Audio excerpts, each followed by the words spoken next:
In the annals of history, few civilizations command as much awe as ancient Rome. Its armies were disciplined, its borders vast, its power seemingly unbreakable. Yet even Rome had its limits. Somewhere beyond the empire's southern frontier, a Roman legion vanished, not in Europe, not in a famous battlefield, but in the endless sands of the Sahara Desert. No defeat was recorded.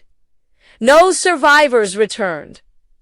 Only silence, and a mystery that has endured for nearly 2,000 years. At its height, the Roman Empire stretched across 3 continents, from the cold forests of Britain to the sun-scorched lands of North Africa. To protect this immense territory, Rome stationed legions along its borders, including modern-day Libya, Algeria, and Tunisia. These southern provinces marked the edge of the known world. Beyond them lay the Sahara, a vast and unpredictable desert the Romans feared and barely understood. Yet Rome, confident in its military strength, pushed forward anyway. Somewhere along Rome's African frontier, a legion, possibly a detachment of Legio III Augusta or an auxiliary force, was dispatched on a mission. Their objective remains unclear. It may have been to suppress a rebellion, secure trade routes, or explore deeper into unknown territory. But after marching south, the records stop. Roman military logs that carefully tracked legions across centuries suddenly fall silent.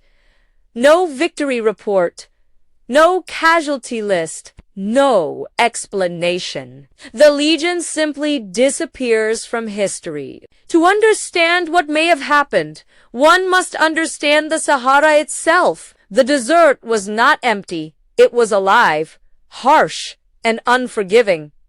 Blistering heat by day, freezing cold by night. Water sources separated by deadly distances. Roman soldiers were trained for war, not survival in shifting seas of sand. But they were not alone out there. The Sahara was home to Berber and Saharan tribes, expert navigators who knew the land intimately. And it is here that the mystery takes a dramatic turn. One theory challenges the idea that the legion was destroyed. Instead, some historians suggest something far more extraordinary, that the soldiers survived by becoming something else. Cut off from Rome, without reinforcements or supplies, the legion may have sought refuge among local tribes. Over time, survival would demand adaptation, abandoning Latin, Roman armor, and imperial identity. Soldiers may have intermarried,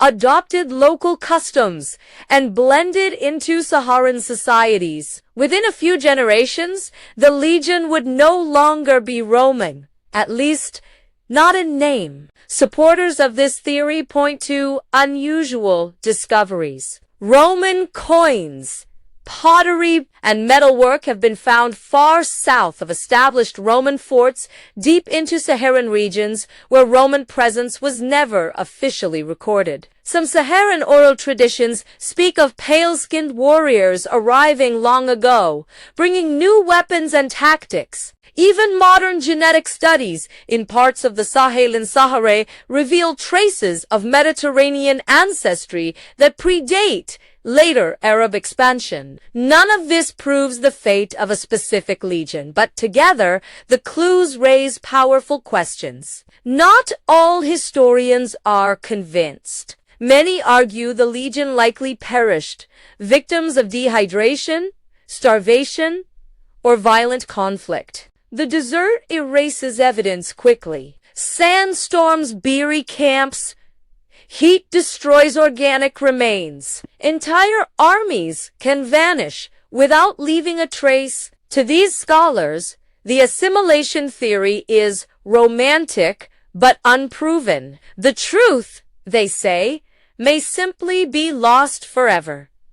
Yet the legend refuses to fade, because the story of the Lost Legion is not just about Rome. It is about the limits of empire and the power of environment over human ambition. It reminds us that history is incomplete, shaped by what survived, not by everything that happened.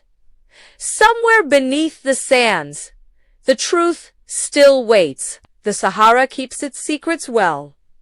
Whether the Legion died in the desert or lived on in another form, its disappearance remains one of history's greatest unanswered questions. And perhaps that is why the story matters, because sometimes the most powerful histories are not the ones written in books, but the ones swallowed by time.